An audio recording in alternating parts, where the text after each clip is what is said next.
नमस्कार, आपले बुलढाणा समाचारमध्ये स्वागत आहे। ANM आरोग्य सेविकांचे ZP प्रशासनात निवेदन। सविस्तर वृत्त बुलढाणा। राज्यामध्ये सध्या आरोग्य सेविकाची पदभरती IBS मार्फत राबवित आहे। यामध्ये अनेक जिल्ह्यांमध्ये जिल्ह्यानुसार रिक्त जागेनुसार तात्पुरत्या स्वरूपामध्ये निवड यादी लावलेली आहे। त्यानुसार बुलढाणा जिल्ह्यामध्ये सुद्धा 199 रिक्त जागांसाठी ही भरती प्रक्रिया राबविण्यात आली होती।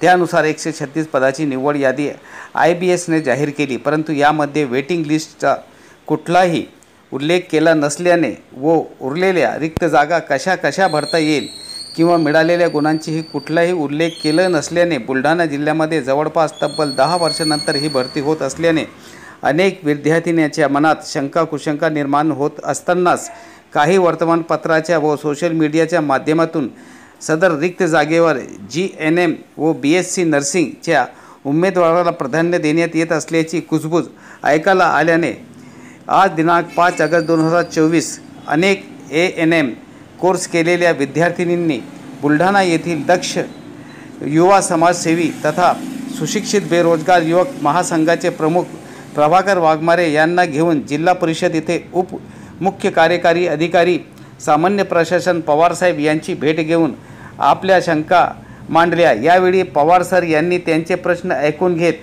RR नियमानुसार सदर आरोग्य सेविकांची जागा ही ANM झालेल्या विद्यार्थिनीसाठी आहे। GNM किंवा BSc शैक्षणिक पात्रता धारण केलेल्या या जागेवर संधी देण्यात येणार नाही असे शासनातर्फे NM कोर्स धारक विद्यार्थिनींना आश्वासित केले। तर राहिलेल्या रिक्त जागेवर पुन्हा भरती प्रक्रिया राबविल्या जाईल असा खुलासा करून शंकेचे निरसन केले। यावेळी प्रभाकर वाघमारे यांनी NM झालेल्या विद्यार्थ्यांना खाजगी हॉस्पिटलमध्ये अतिशय अल्प मानधनावर काम करावे लागत असून त्यांना लवकरात लवकर शासन सेवेची संधी द्यावी अशी विनंती यावेळी प्रभाकर वाघमारे यांनी केली। सदर निवेदन देतेवेळी जया करपे, रेणुका उबाळे, किरण झिने, दीपाली जाधव, वैष्णवी बावणे, पूजा गवई, कमल बिवे, आशा वाघमारे, संगीता अकोटकर, पूनम वानवरे, आरती सोनोने अधिक उपस्थित होते। शासनामार्फत आरोग्य सेविकेची जी काही पदभरती करण्यात आली होती या पदभरतीची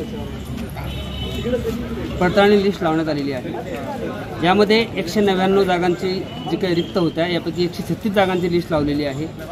आपल्या जिल्ह्यातील ANM भगिनींचं जे काही शंका निर्माण झाली होती किंवा यामध्ये 136 जागांचीच वेटिंग लावली, बाकीच्या जागांचं काय झालं, तर त्यामध्ये पुरुष उमेदवार देणार का किंवा BSc नर्सिंग किंवा GNM वाले लोक त्यामध्ये भरणार आहात का अशी शंका अनेक ANM ज्या सेविका आहेत मुलींचं ज्या सुशिक्षित बेरोजगार मुली आहेत या मुलींच्या मनामध्ये निर्माण झाली होती।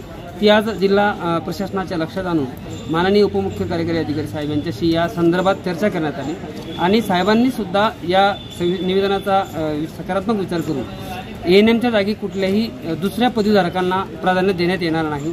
त्याच कॅटेगरीचा उमेदवार न मिळाल्यास त्या जागा रिक्त ठेवण्यात येईल असं त्यांनी सांगितलं आहे। दुसरा विषय हा आहे की 10 ते 12 वर्षापासून ज्या काही ANM झालेल्या मुली आहेत यांना खाजगी क्षेत्रामध्ये 5 ते 7 हजार अत्यंत अल्प मानधनावर काम करावं लागत आहे। यासाठी ह्या जागा रिक्त न ठेवता तात्काळ शासनाने जेवढे काही रिक्त जागा आहेत या जागा तात्काळ भराव्या अशी विनंती या ठिकाणी जिल्हा प्रशासनाला करण्यात आली। मी सुशिक्षित बेरोजगार युवक महासंघ बुलढाणाचा प्रमुख या नात्यानं सुशिक्षित बेरोजगारांच्या या युवतींच्या पाठीशी आहे आणि सातत्याने राहील। जिल्हा प्रशासनाने यांना आश्वस्त केलेलं आहे यांच्या ज्या काही जागा ANMची आहे ही ANMलाच उमेदवार RR नियमानुसार पदभरती देण्यात येईल असं सांगितलं आहे। धन्यवाद।